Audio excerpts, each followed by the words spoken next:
Hello and welcome to the Dinosaw for week 18, another 7 curious interesting things I saw last week. I'm at home now, so hopefully the sound is a bit better. Let's crack on. First one is a really interesting video. So this is, it's a bit of a piss take really, but this is by an agency in the UK called Private Island, and it's using all the AI generative video good things. So this is using Stable Diffusion, of course, this is using Runway ML, and it's also using a thing called ControlNet, which allows you to sort of zero in on the things that you actually want to change and develop and all that sort of stuff, so you can focus on things. Otherwise it sort of regenerates a lot of stuff that you kind of want to keep.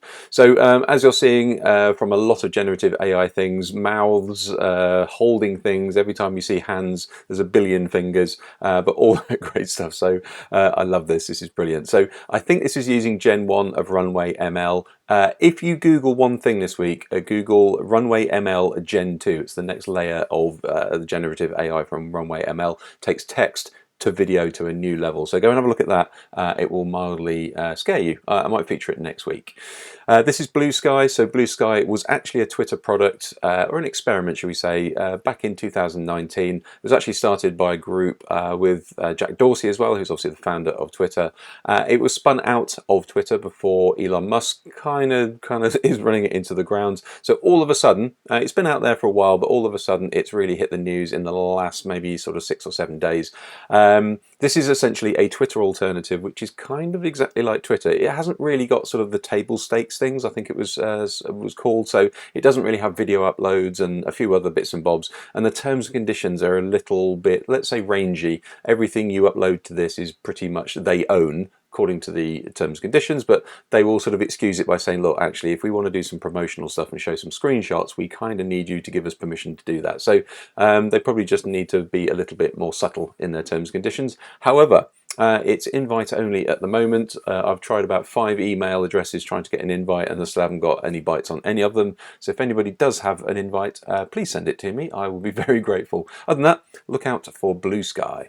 SoccerBots. This is really, really interesting. So this is Cornell, and what they're doing is they're using these little robots. You can get these little robots anyway. That's not the thing we're talking about. But what they've done is they've trained it to essentially play football, one-on-one football, and score goals. But also they've trained it to get up and run about basically after a ball. So what they're doing in the background, as you can see here, they're actually using algorithms to train the onboard computers of these things. Then everything is then put into the robots, and they are then autonomous from that point. So none of those kind of slow, weird little robot movements you've normally seen. And they're really fun. So have a look at the video. It's really quite good fun. I could probably watch this for a couple of hours.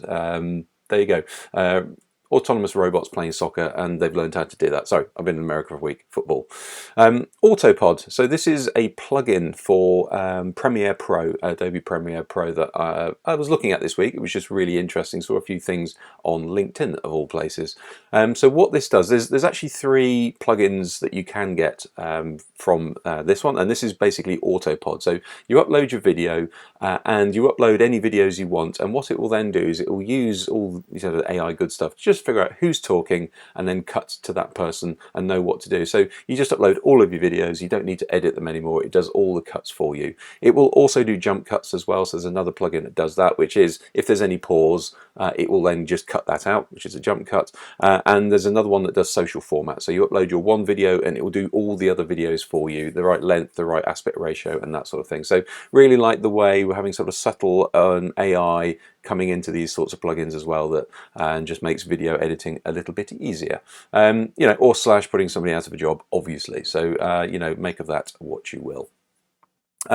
So this has been out for a few years now, but there's a new version of this, so I thought I'd feature it. I hadn't really seen it before. I thought it was really neat. So these are a set of pedals with red and white lights in, as you can see, but there's actually some really funky tech going on in here. So they've got accelerometers and things like that. It's not only good because you can be seen a little bit better, because obviously they're moving, so a normal bike light will just be relatively static on the bike. You are 57% more likely to be seen whilst having these lights on. But also the funky stuff in there is it will automatically turn the front light to white and the rear light to red. So if you spin the pedals around, it will then decide which one's facing forwards and which one's facing back. So it's just a really nice use of technology to solve essentially a problem that needed to be improved, shall we say, rather than solved. So I like that. RedShift Arclight. There you go. There's a lot of stuff recently about fake Drake and all sorts of things about who's got the rights to faking somebody's voice and creating new tracks with them. And Grimes has just cut straight through the middle of it and says, well, if you want to use my voice, you're more than welcome.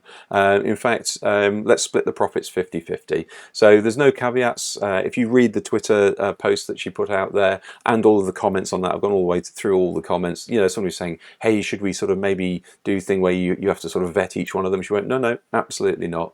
Just do your stuff, use my voice, train it on whatever, and therefore if one of the tracks that you make gets popular, then we'll start to talk. But other than that, yeah, go for it. Let's see where this goes. I'm happy to be the guinea pig, as she put it. So so there you go. Kind of well done, Grimes. I'm quite impressed by that. One of the comments in there I thought was also really interesting was somebody said, hey, could you do us a favor? Could you actually do the Harvard sentences, which I'd not heard of before? So this is the list of sentences that you should read for an algorithm to really hear all of the versions of your voice. There are 74 lists, I think, or 72 lists. Here are the kind of the top two, or the first two.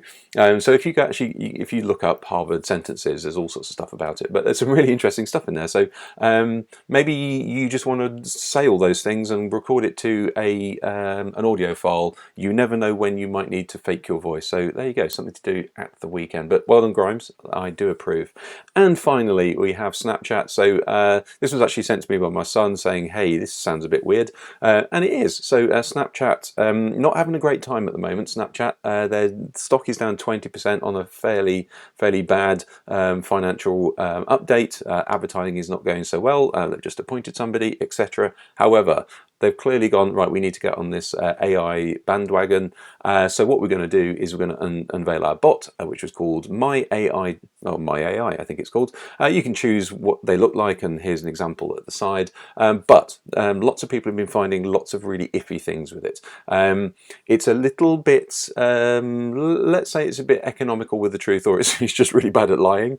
I think when you've looked at other AIs, they're really good at lying. This one is really bad at lying. So for instance, as you can see here, it's all about location. Do you know where I live? Yes, I know where you live. Okay, cool. Well, how do you know where I live? Well, it's because you know, if you don't want me to see where you live, then you need to disable a thing. And then the person's gone, well, I actually have that already turned off. So how do you know where I live? I went, oh, I apologize. In that case, I don't know where you live. So sorry, I must have understood. So it clearly knows where you live. And there are plenty of examples like this. There are lots of examples also about people pretending to be, say, 15-year-olds. And also getting some really bad advice about sort of hiding the smell of weed or alcohol, or how to cheat at a test and that sort of thing. So not going so well. So yeah, it's just a bit of a warning. If you're going to do one of these big AI updates and have some bots or whatever, then due diligence, moderation needs to be there whilst you do it. So there you go. Snapchat, My AI, not going so well, but you know, can only improve, I guess. Hopefully that was useful. Hopefully it was interesting. If it was, give it a like, share it with somebody awesome, and I will see you next week.